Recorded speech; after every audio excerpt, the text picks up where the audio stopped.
Welcome to the State of Industry Standards webinar. My name is Adam Youssef, and I am the Senior Manager for Standards and Technology here at the Security Industry Association. We have some exciting updates and speakers lined up for you today. We'll begin with the latest from the Intrusion Subcommittee, then Credential Design Working Group, and OSDP, followed by presentations from our speakers, sharing updates on ONVIF and PKOC.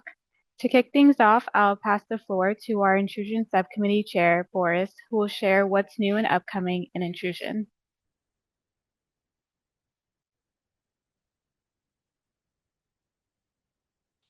Hello, everyone. Thanks, Adam.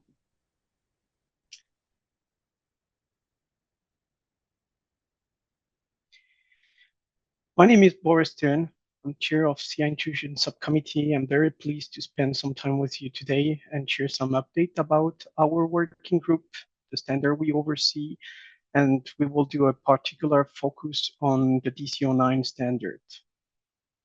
Our subcommittee is responsible for the development and revision of more than a dozen of standards, and most of them are widely used into the security intrusion systems. We are always looking for committed volunteers to join our efforts, so please don't hesitate to reach out to Adam if you're interested to get involved. I would now like to focus on DC09 standard as one of our most used standards developed by our subcommittee. It's a standard for open and interoperable IP alarm transmission. It enables a secure and supervised connection between alarm systems and monitoring centers. And it has been now globally recognized and adopted by leading manufacturers of intrusion panel and alarm communication devices. Couple of information about the key success factors. The standard has been published on first edition in 2007. It ensured till of today a very strong backward compatibility. It allows any legacy format like contact ID, SIA, to be easily and smoothly migrated from voice-based technology to IP-based communication. And we now, over the revisions, have enhanced the data capability, allowing more information about the site, connectivity, and additional payload like JSON format. It allows also secure comments, bringing bidirectional capabilities to the systems, allowing some arm and disarm or relay activation from remote.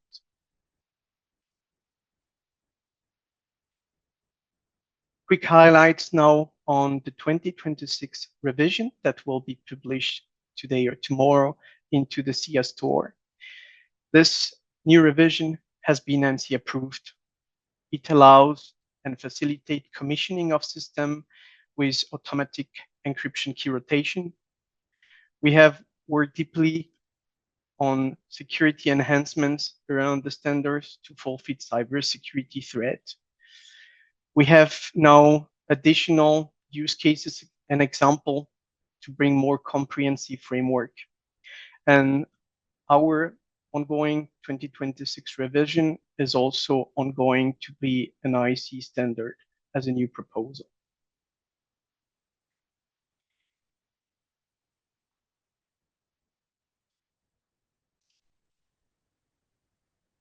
Thanks, everyone. If you have any question, you can put them on the chat or feel free to reach out after this webinar. We'll be happy to follow up. Yep, thanks, Boris. I don't see any questions in the chat box, so I will leave my email in the chat box. So if you have any questions for Boris, feel free to follow up with me. Next up, we have updates for the Credential Design Working Group, Tiffany and Teresa.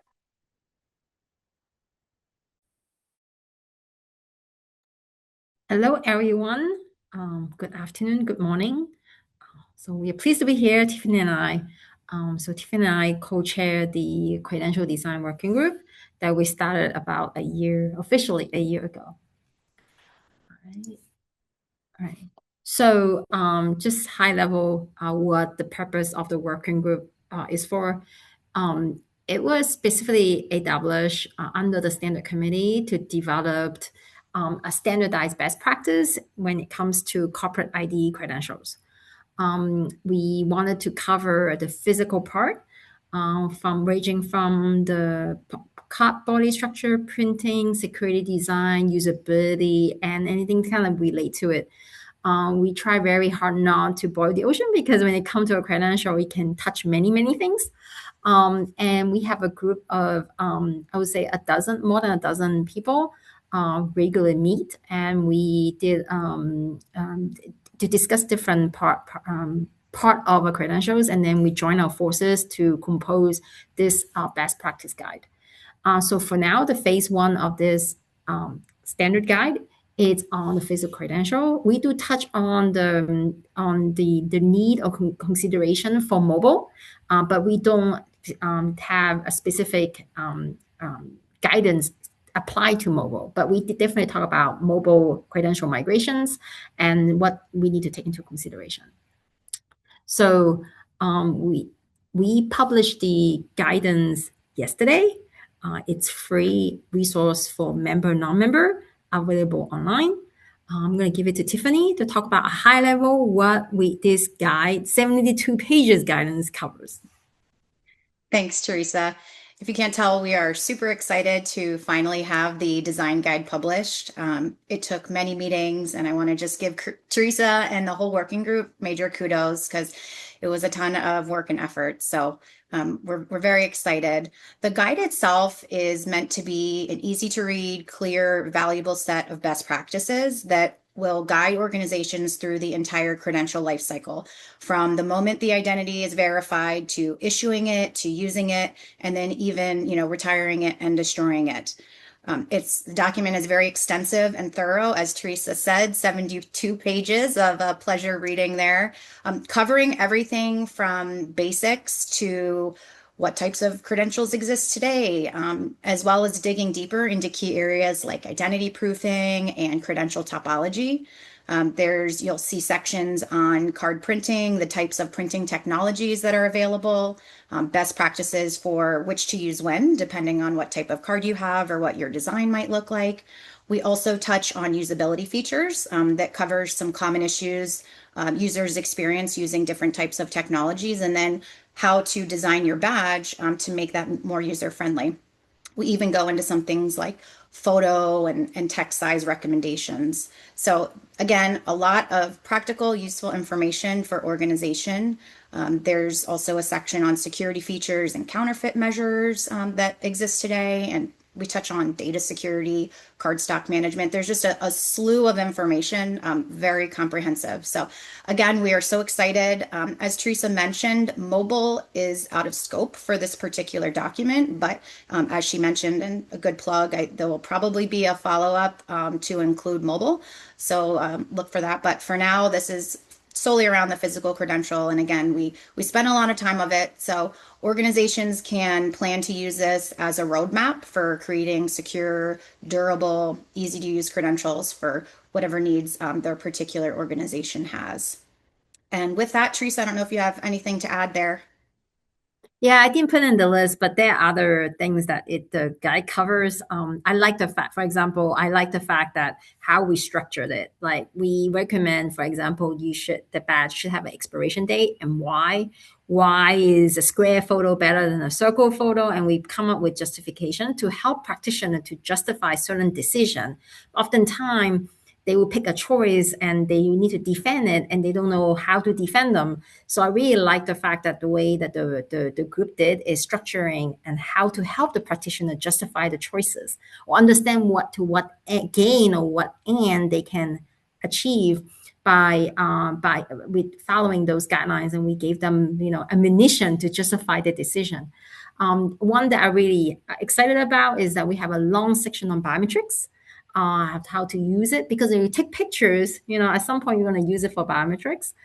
There's alignment to NIST that's really personal dear to my heart, that we start having thinking about the issuance process. And I like what Eileen pushed on the vessel testing. Oftentimes, we don't see a vessels testing for credential. We do pen testing for system or pen testing for physical access, but we don't see that as something that we need with the badges. So there are really many considerations. It's really rich. I think we try not to boil the ocean, but at the same time, we really go a real broad stroke on the ecosystem. So take a read. I do think that the committee will continue on looking at getting feedback, and if we need to do update, we welcome more members participating in the work committee, so we can look at how we're going to come up with that next version together. So that's the content, but I think I take this is the at the end. There was the last sentence almost before the conclusion. I took this for the slide for this update.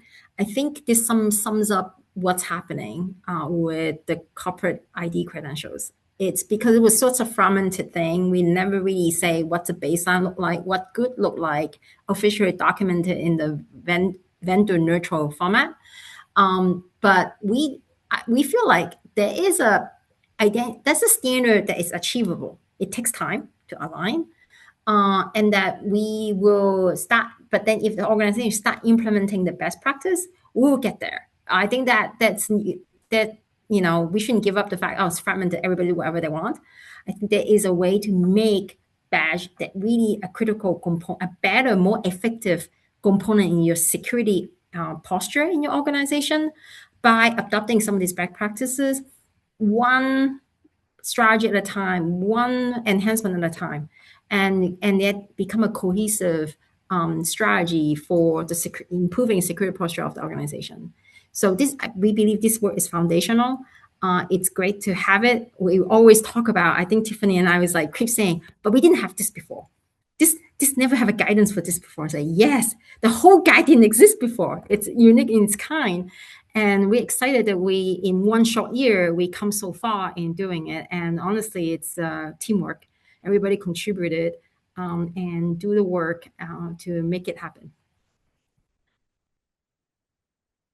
So if you want to learn more, we will be at ISC West, most of us, the working group member. And Wednesday morning at 8 a.m., we'll do a session. It's 8 a.m. So if you are passionate about Credential like the rest of us, come join us, and we'll do a little overview session what this is about, because 72 is really long. So we're going to do a too long, did not read version for you to get introduced, and then you can then read the entire version. Actually, it's really well laid out. It's pretty easy to follow, but we're going to do a session on it. Will be 4 of us. I'm sure many people in the room. You're welcome to ask questions or give feedback or join, and we continue on this foundational work. Thank you.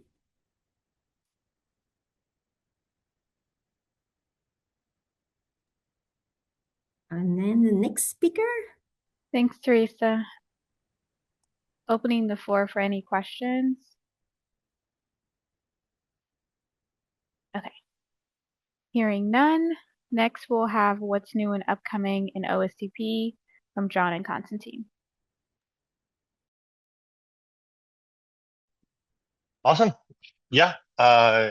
John and I stepped into leadership of the OSDP technical subcommittee back in January.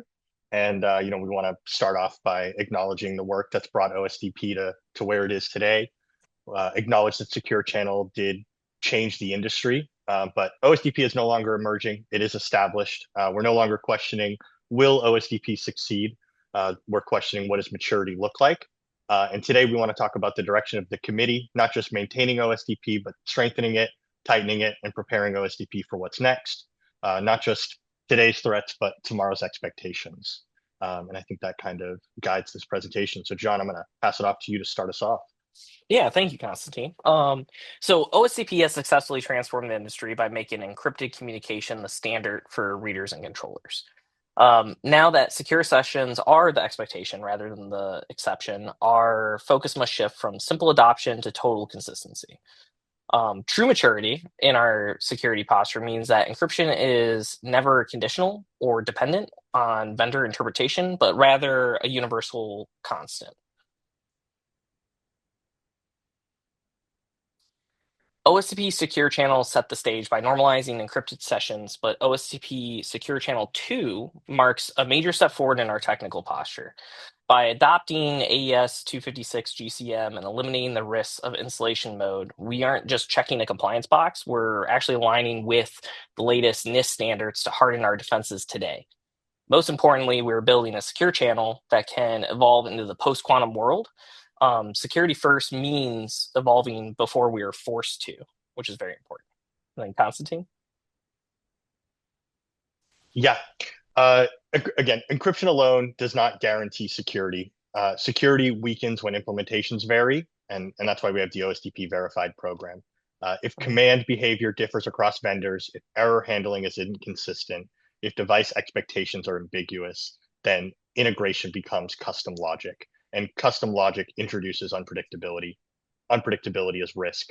At scale, ambiguity becomes a security liability, and solving this is the next maturity challenge. That's where we're looking as a committee. Interoperability is not just convenience. It is a security requirement. Encryption alone isn't enough. Security depends on predictability. To strengthen OSDP's posture, we must reduce ambiguity across the ecosystem. That means standardizing behavior across readers, locks, controllers, and any other integrated devices, clearly defining command and feature expectations, adding and documenting implementation guidance to the spec, and expanding how we do interoperability validation. Security first means compliant devices behave consistently. If two devices support OSDP, they should act the same way. Consistency builds trust, and trust strengthens the ecosystem. And that this really brings us to our conclusion slide. And I know we kind of ran through it pretty quick, but the next phase of OSDP is intentional.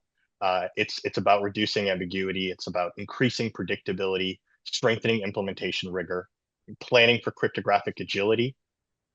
This is not expansion for expansion's sake. This is tightening the standard where it matters. Because a standard is not mature when it's adopted. It's mature when it is consistently implemented. Adoption proves relevance, sure, but consistency proves maturity. And that's really the direction that we want to take it. And yeah, it's kind of a lot to go over, and we're going to go over a lot more at ISC West. So we definitely recommend coming to the interface event, the Codes and Standards event at ISC West, because that's where we will be going through the actual meat and potatoes of Secure Channel 2. But Adam, we can check for questions. Yep. I don't see any questions in the chat box yet. I'll give it an extra 10 seconds or so.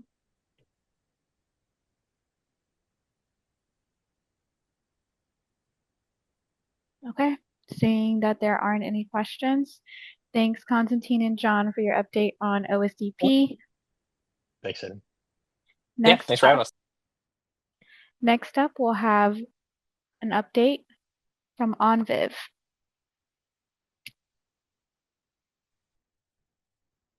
Hello, everybody. My name is Leo Levitz, and I'm chair of ONVIF steering committee. I hope you can see my screen now. And thank you for the opportunity to share this information with you today. Today, in today's session, we will talk about ONVIF and what it stands for, key cornerstones and pillars of ONVIF as an organization, what we're focusing on. I will touch briefly about how do we work with interoperability, and I think Constantine, you nailed it when he was describing the whys and hows of interoperability. And lastly, I will talk about what's to come, areas where ONVIF is focusing on now, and obviously we will have some time for a short Q&A after my presentation. But here we are, about ONVIF. Well, ONVIF mission is very simple. It's to provide and promote open interfaces for security industry for effective interoperability. And we in the world of standards, this is exactly what we're talking about: interoperability, predictability of implementation, verification of implementations, and making sure that different components in the security system work well together. And our vision is make sure that all security systems shares one interface. So it's the ultimate vision we have in our organization. And I think we're moving in this direction, and the whole industry is supporting us in that. So some of the cornerstones I would like to share with you. And what we focus on is standardization of communication between IP, physical security products, and services. And the word services been added over the last couple of years, where we see that the industry is moving just from providing the products towards more service-based offering. And with that come additional technology that are important to take in consideration, like cloud technologies, AI, analytics, etc. What is very important for us, and very important for us to provide to our industry, is interoperability regardless of the brand or type of deployment, whether it's on-premise deployment, cloud, or hybrid type of solution.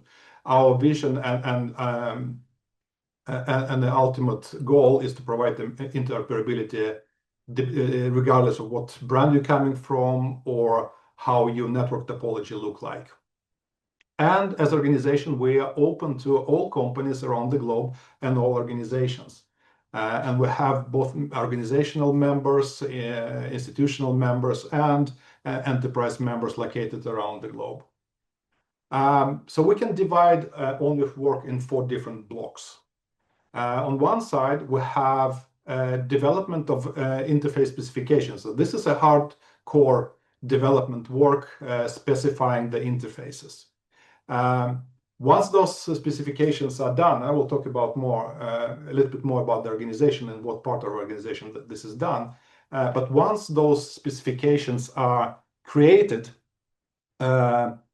it's very complicated to understand what's actually implemented in the product and how to verify it. That's why we decided to package those specifications in predefined packages that we call profiles.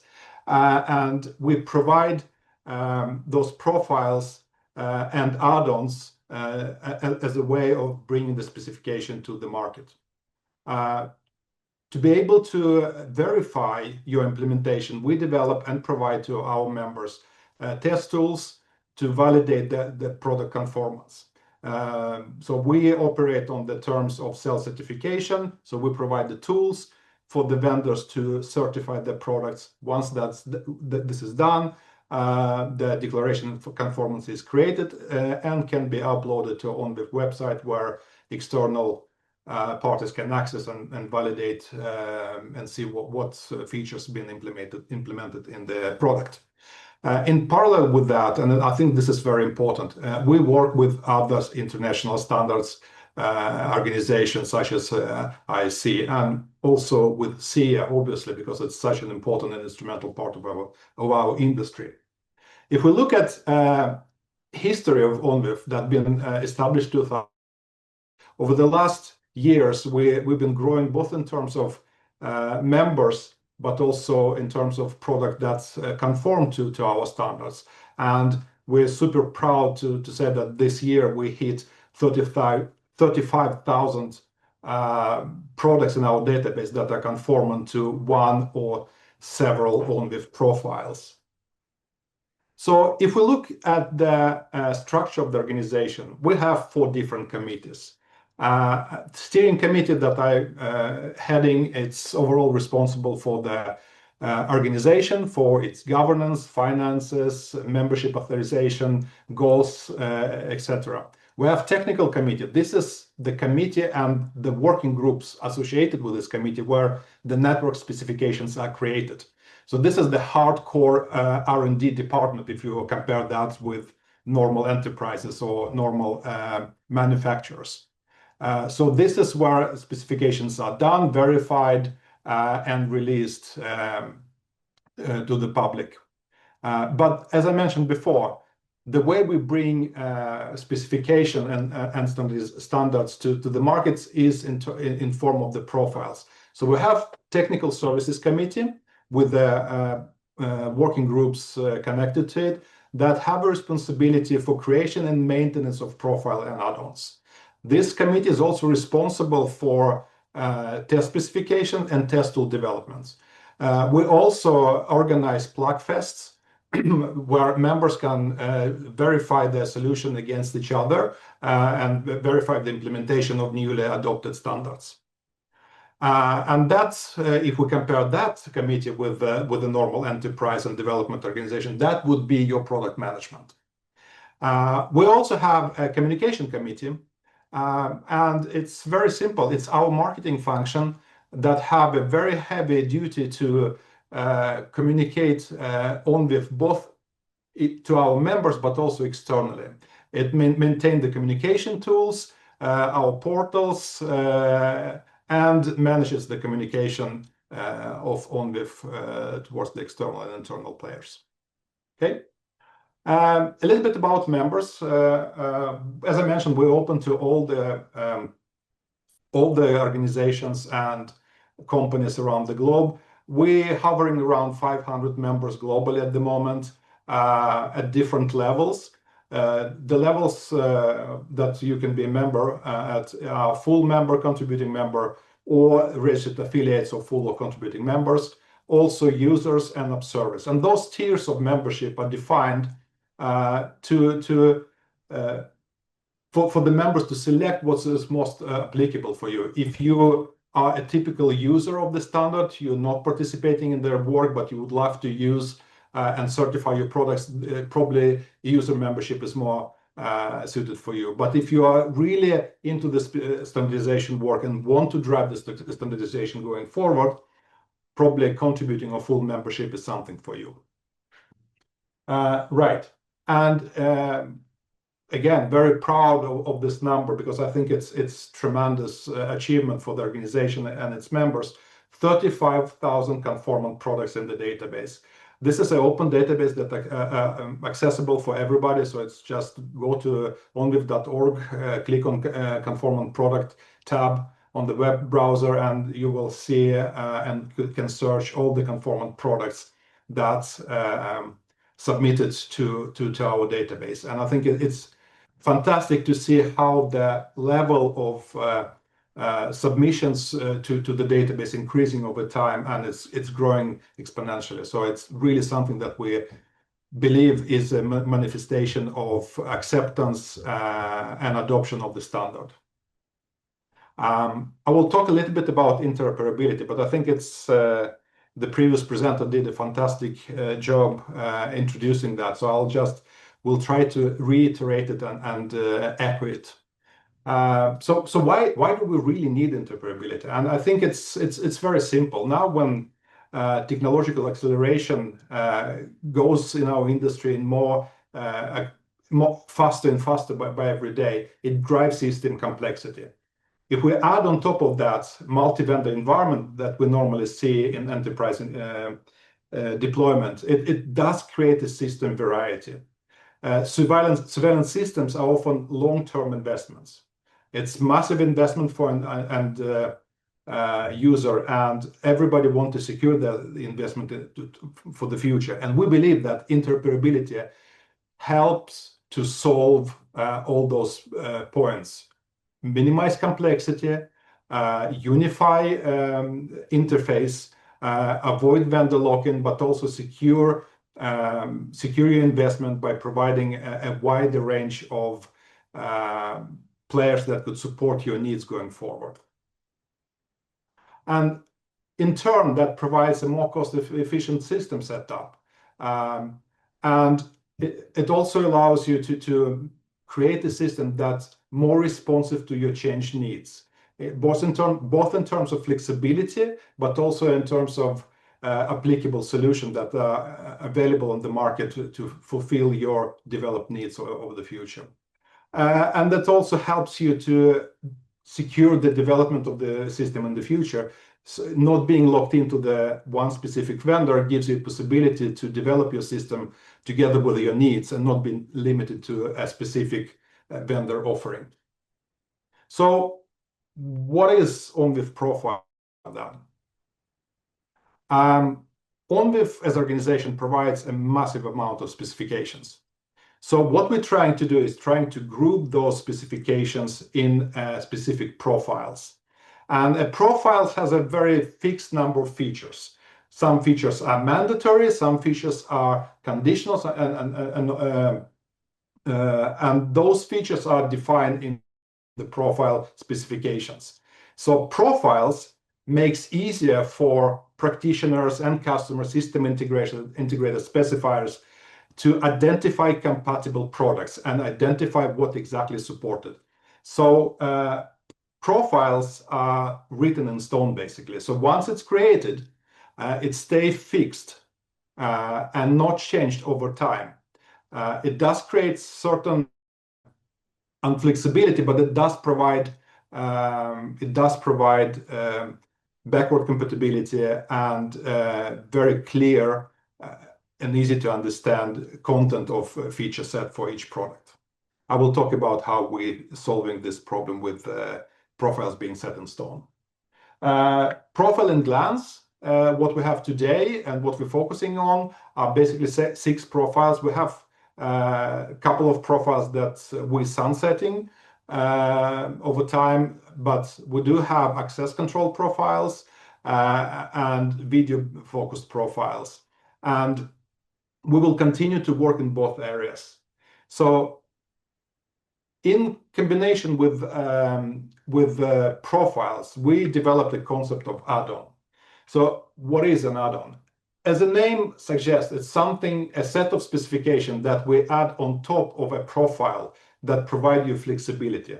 So let me give you an example.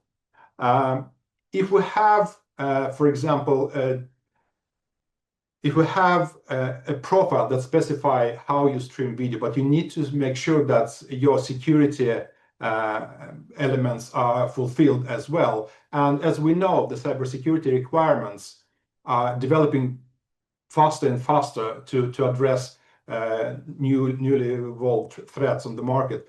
And obviously, you cannot just freeze specification in time because it will not be addressing the new concerns of cybersecurity. So add-ons is it's a smaller package of specification providing solution to a very specific use case. Compared to the profile, an add-on can be versioned that provides us the flexibility to add specific features on top of the profile that can be changed over time. So the profile that does not have versions, add-on has versions. Okay. And as I mentioned, it provides an additional functionality on top of a profile, and it's easier and quicker to develop for us to bring new features to the market. About conformance, and this is our certification program and how this process works. So it's very important to keep in mind, this is something that we're communicating to the market and end users and integrators all the time. Conformance is tied to a specific product, but over and above that is tied to a specific firmware and software version. So if you look at the declaration of conformity, it will tell you what product is that valid for, but also what version of the software. So it's very important to keep in mind that conformance certification program is connected to the firmware version. And it will provide you with all the information of the features supported in the product during the test. Declaration of conformity uploaded automatically to ONVIF webpage and publicly available. ONVIF provides to its member tools, both for testing devices, but also for testing clients like video management systems or other applications. Those tools are released twice a year together with new specifications. And as I promised, let's look in a little bit in the future, what we have on the table going forward.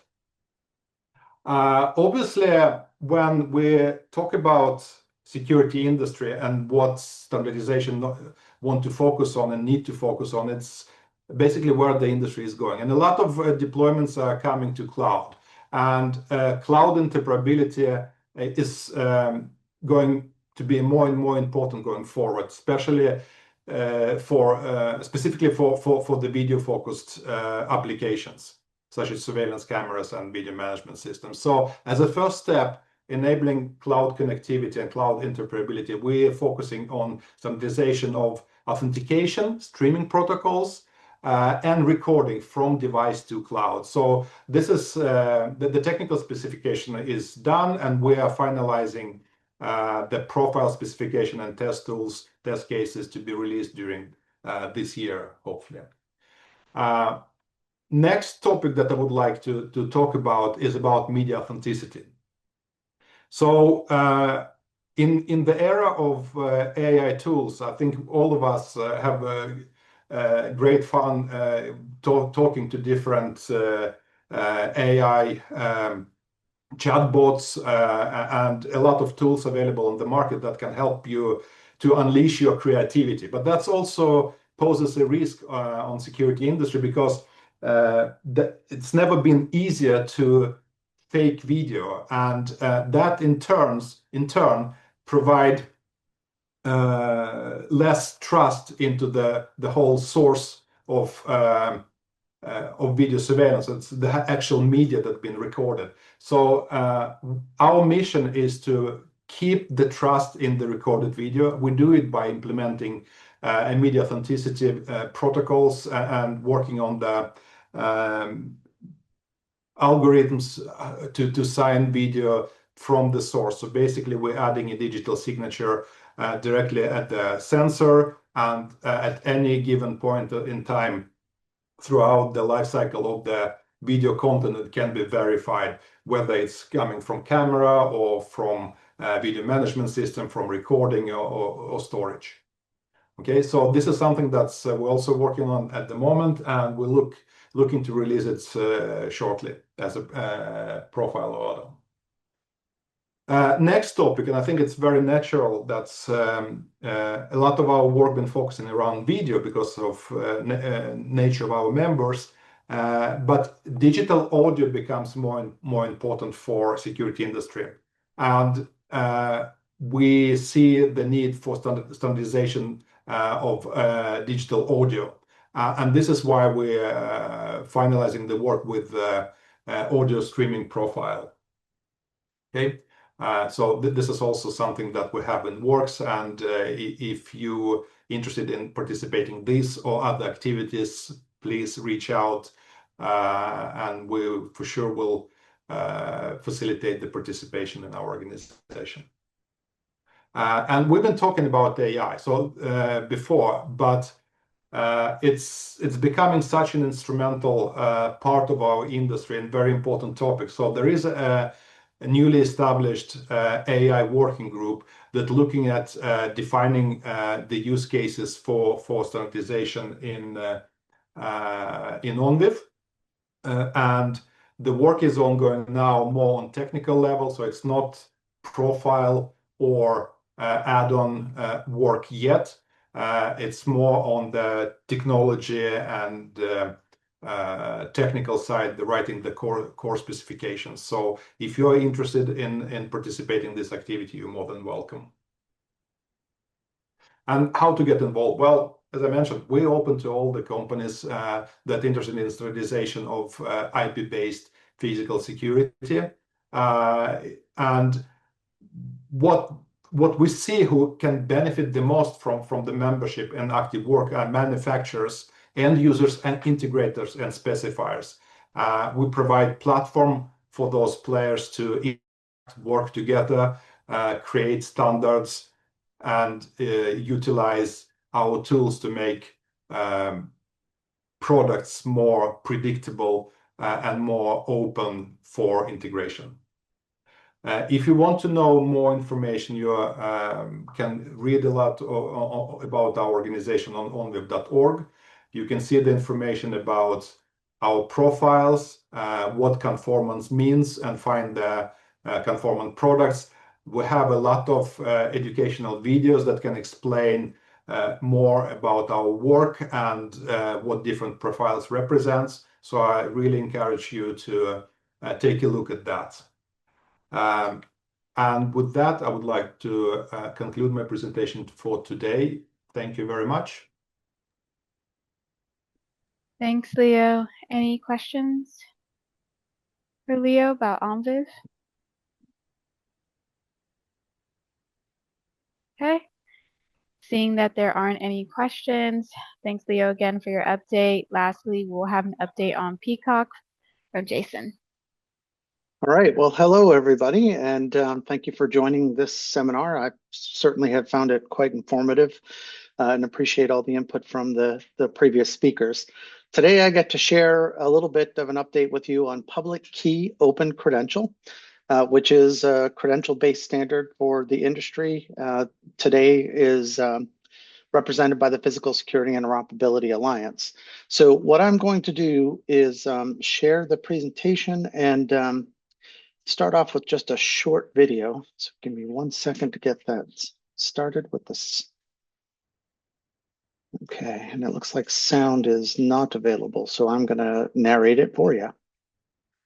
Okay, so you should be seeing the slides now. And I'm going to advance this.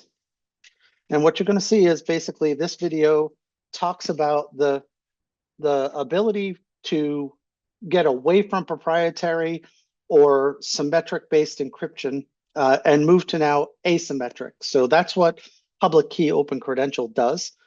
So what you're going to see here is a company, we're going to call it Sensorant Technologies. It sells physical and mobile credentials to various companies. So you'll see these company names that are going to pop up here. And ultimately, it starts off with they're using a symmetric shared secret for all of their credentials across all of these companies. If that one credential, the secret key, gets exposed, then it's total exposure and all of those are potentially vulnerable. The next step is going with a custom key for each company, but still, if that key becomes vulnerable, then ultimately you still have the same exact problem, just at a smaller scale. And then we get into Public Key Open Credential, which now introduces two keys, a public and a private. The private key never leaves the credential, highly secure, there's no shared secret. And what happens, and you'll see here in the animation, is that when the credential, whether it's mobile or card, is presented to the reader, it's going to send the public key, which is signed by the private key, and the reader then generates a challenge response, which goes back to the credential and gets signed by that same private key. It will then check the signatures to make sure they match, and that way there's no ability to clone or hack or get in the middle of, because it's always going to validate the authentic credential. So no shared secret. And that's one of the significant advantages of moving to an asymmetric format over symmetric formats.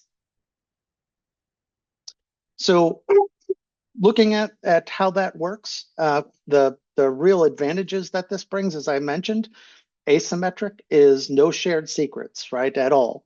So you have the separate public and private key pair. That is validated with every single use. When that credential is presented, again, either mobile or physical, you're going to get this cryptographic challenge, and it's going to match the signature to make sure that it is an authentic credential. There is a simpler design to the way PKOC works.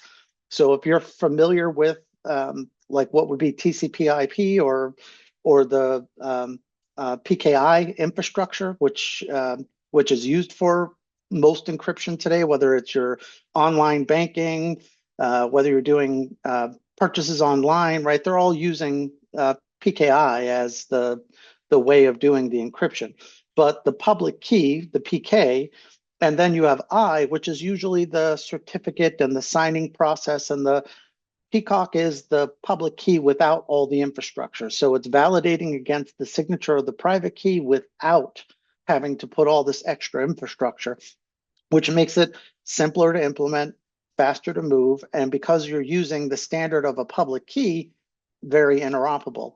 Also, the way that the specification has been designed allows it to be more future-proof and able to quickly adopt other algorithms. So today, this is based on the elliptical curve cryptography algorithm, but then we get into post-quantum, and when those updates happen, it's not a hardware change, it's just a firmware update and easily able to adopt the future algorithms. So you know the investments that you're making with devices and credentials that are PKOC compliant are going to be able to take you into the future. And PKOC is, and we use in our industry the word open a lot, but it's truly open. So there's no royalties, license fees, agreement restrictions. So PKOC is something you can go to the Physical Security Interoperability Alliance site today, download the specifications and implement them. You don't have to be a member to do that, albeit there are benefits from that, but ultimately the goal is to be freely available. And just a little bit more of what it looks like and how it works. So we talk about interoperability. That's been in several of the presentations that we've talked about today. PKOC, in its interoperability, comes from the fact that it always starts with the full public key. And what you see in the center of this slide is a representation of what a full public key looks like. PKOC then uses a derivative. So that yellow portion of the key, that's where all the random and entropy is that makes this difficult to hack and to, gives it the strength over what we know of today's credentials. And so that is able to be interpreted depending on what you're connecting to for backwards compatibility. So some controllers can't handle that yellow part is a 256-bit full number. Some devices can't handle that today, right? They've been around for a while in the field, and if anybody's been in the access control industry, these things go on the wall, and it's 10, 15, sometimes 20 plus years that they may be running, in a closet somewhere connected to readers, right? And the controllers then maybe can't support that. Well, you can take the minimum is 64 bits and further use that derivative to represent in one access control system, but in a multi-tenant building, then maybe another tenant has newer equipment that can support the full 256. And it's still interoperable with the one credential because it's always based on that full public key. That's the root of how it starts, along with the security benefits that we talked about, where you're signing everything with the private key, validating at every transaction. So you get interoperability and you get the backwards compatibility. And those are two very powerful things as we're moving forward to provide something that's more secure and more future-proof. So things to think about for our industry. Again, these things go out there, they're running for a super long time. You may be thinking about starting to figure out a future path. How do I modernize what I have installed? And right away, you're going to start to look at the costs and the challenges around the various options that may exist. And so public key open credential gives some alternatives that might be lower cost, again, because of the availability without extra royalties or license fees, and can bring costs down. And again, the simplicity of the design also brings down some of the technical components that, whether how long it takes to implement it, how much it costs for manufacturers to test and so forth. Migration paths tend to be very locked down and can be expensive, usually gets into conversations of rip and replace. So if you can relieve some of that pressure, then open standards like PKOC can help to bridge that. And so that becomes an important consideration for the industry. And the fact that it's not just access control, right? Credentials are used for all kinds of things like secure print, destination dispatch elevators, logical single sign-on, and and anything, machine equipment that you may use a credential to validate that you're authorized to turn the equipment on. So all of these, which even get beyond access control, still can benefit from an open standard and a migration to move away from traditional credentials to something more modern and future-proof. So now another view is thinking about the stakeholders. So if we think about an end user perspective, so being able to move from something symmetric based to asymmetric, being able to now have true interoperability and a migration path certainly is a lot of attractive capabilities that end users would be interested in thinking about in their choices for modernizing and moving forward. Manufacturers, well, if you can imagine being able to simplify, the test matrix, like for instance, how many different credential formats with facility codes and issue codes and site codes and all these different maturations, how long and complicated testing and technical support can be. Open standards can reduce that complexity, improving overall profitability or even competitive positioning from a manufacturer perspective. Integrators, again, getting to focus on a single credential standard helps to streamline things, can bring down installation complexity and time, which is, again, better growth and profitability for integrators. And consultants now having the ability to specify an alternative to symmetric key options that are predominant in the industry, and able to help bring customers to a modern place with without necessarily always just being a rip and replace conversation. So these are definitely things to think about, and certainly from each of these various perspectives of the values that it can bring. So what does a potential migration look like? So you may start off immediately by putting in multi-technology readers that can maybe bridge between the credentials that are being used as the legacy and then also being compatible with PKOC. So slowly over time, I can increase the compatibility with PKOC without having to replace all the readers right away. And then from the immediate to over maybe a couple of years, you start to deploy multiple credentials in physical cards. That's certainly feasible to do. Mobile credentials, that might be possible as well. But you could have people still carrying their legacy card and get a PKOC mobile as a combined way of getting around. And so this allows, again, with reducing the pain point to the people who matter. It's everyone carrying a credential that needs to get through a door, keeping that friction as low as possible, right? And giving people time to do this in a way that isn't so upfront cost expensive or difficult, like bringing everybody in to rebadge them overnight. And then once you get through this transition period, then you get to remove all of the lower secure options off the reader and the software configuration, ultimately now ending in a much more secure and now open future ready place. So, again, just an example, there's several different ways migrations can happen, but this certainly provides a lot of options. And again, leaves you in a place where now there's open and choice. So what are the key values of all the things that we're sharing here today? So one, you now have a migration path option that you consider, which can overall reduce switching costs, allow customers some flexibility that may not have been there before. Again, cost reduction, because PKOC is not adding a burden of heavy cost on top of that. It's open standards, so there's no lock-in.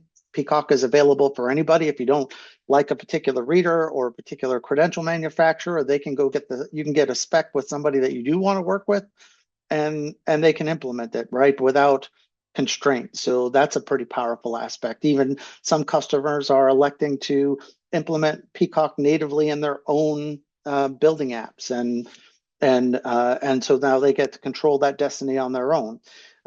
Again, competitive edge, because you have something that is open standards based and without having to add additional cost onto it, right? So that can give a nice competitive edge in terms of speccing.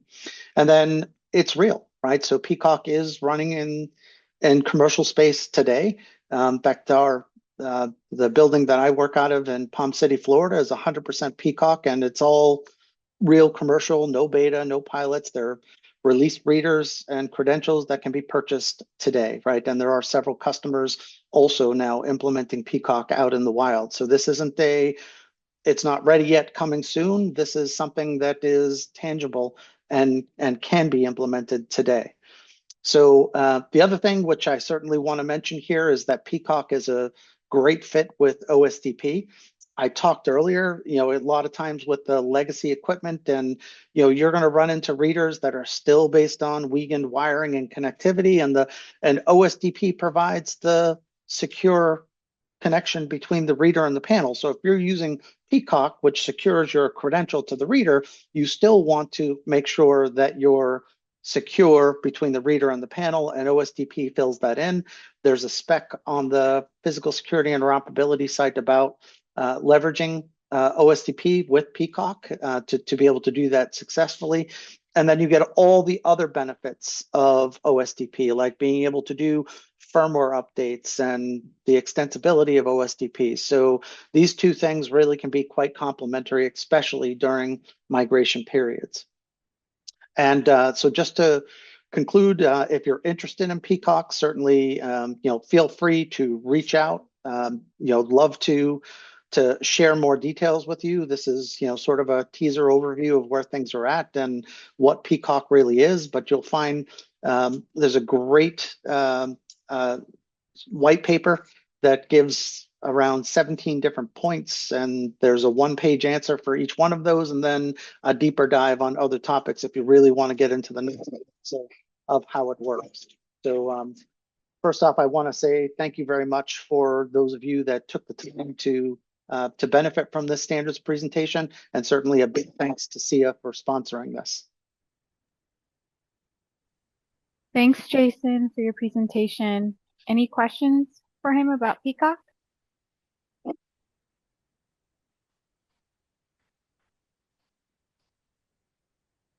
Hearing that there are none, we can begin with closing. I want to thank all of our speakers for sharing their time, expertise, and insights with us today. Their leadership and continued involvement is what drives this industry forward. And of course, thank you to everyone who joined us today on this call. We appreciate your engagement and commitment to staying informed on what's new and upcoming across SIA standards. If you'd like to get more involved in standards at SIA, please don't hesitate to reach out to me. My email is in the chat box. Thank you again, and have a great afternoon.